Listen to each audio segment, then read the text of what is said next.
Welcome to everyone back to my English with Gajaman YouTube channel. My First Train Odyssey. Part 1. The Night of 1,000 Dreams. The night before my first train journey was not a night of sleep, but a night of vivid imagination. I remember lying in my room, the silence of the midnight air only broken by the distant barking of a neighbor's dog. I kept looking at my backpack, resting in the corner like a loyal soldier ready for battle. Inside were the essentials of a dreamer: a worn-out notebook to capture my thoughts, a camera to freeze moments in time, and enough snacks to last a week, even though the trip was only a few hours. I kept thinking about the iron tracks. In my mind, they weren't just metal rails, they were a silver ribbon tying the whole world together. I wondered about the people who had traveled those same tracks before me, the adventurers, the families, the lonely travelers.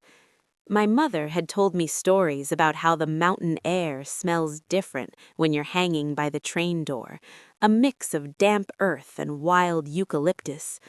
I tried to imagine that smell until my eyes finally grew heavy, but even in my dreams, I could hear the faint, rhythmic thump, thump of a locomotive. Part 2. The Gateway to Adventure. When the sun finally began to peek through the curtains at 4:30 a.m., I didn't need an alarm. The morning was cold, the kind of cold that makes you want to stay under the blanket, but the adrenaline in my veins was stronger than any chill. We drove to the Colombo Fort railway station through empty streets, the city still yawning and waking up. Stepping into the station was like entering another dimension. It was a cathedral of movement. The high Victorian ceilings echoed with the sound of thousands of footsteps. I saw the giant clocks, their hands moving slowly, ticking away the seconds until my departure. The air was thick with the scent of diesel smoke and the sharp, spicy aroma of kiri tea being served at the platform stalls. When the announcement for our train finally crackled over the speakers, my heart did a somersault. And then, like a blue giant emerging from the mist, our train pulled in. The screech of the brakes was like a dragon's roar, and the heat radiating from the engine made the air shimmer. Part 3. The Symphony of Motion. Finding my seat was an adventure in itself. I pushed through the crowd, clutching my ticket like a golden treasure. I finally sat down by the window, the most coveted spot on any train. I rested my arms on the wooden frame and looked out. Then came the signal. The station master, standing tall and proud, raised a green flag. A long, mournful whistle echoed through the station, and with a heavy, metallic groan, we began to move. At first, it was slow. We glided past the backyards of city houses, where colorful laundry hung on lines like festival flags. I saw people brushing their teeth, cats sitting on walls, and the slow awakening of the urban world. But soon, the city began to fade. The concrete walls turned into green hedges. The narrow alleys turned into wide-open fields. The clack-clack of the wheels became faster and more rhythmic, a hypnotic beat that seemed to say, "You're going, you're going, you're going." I realized that on a train, you aren't just moving, you are part of the landscape.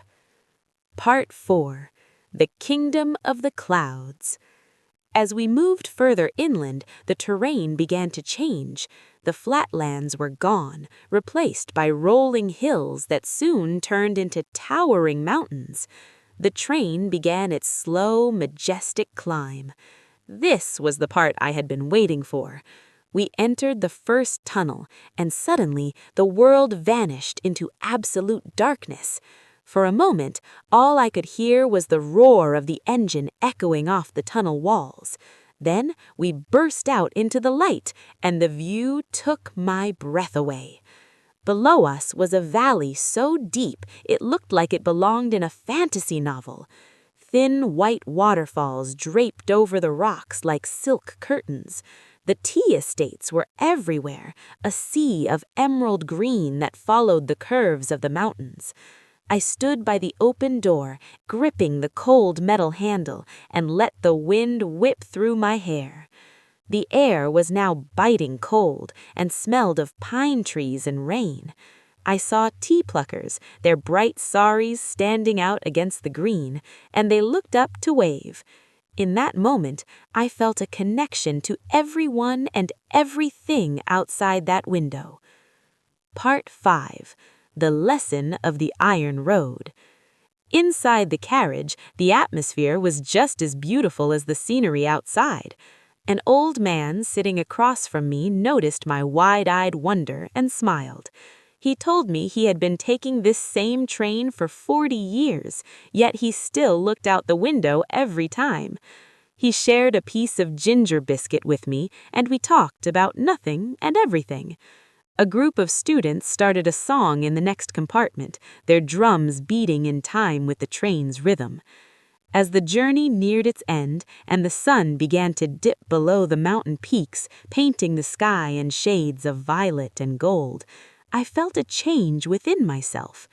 I realized that my first train journey wasn't just about the destination.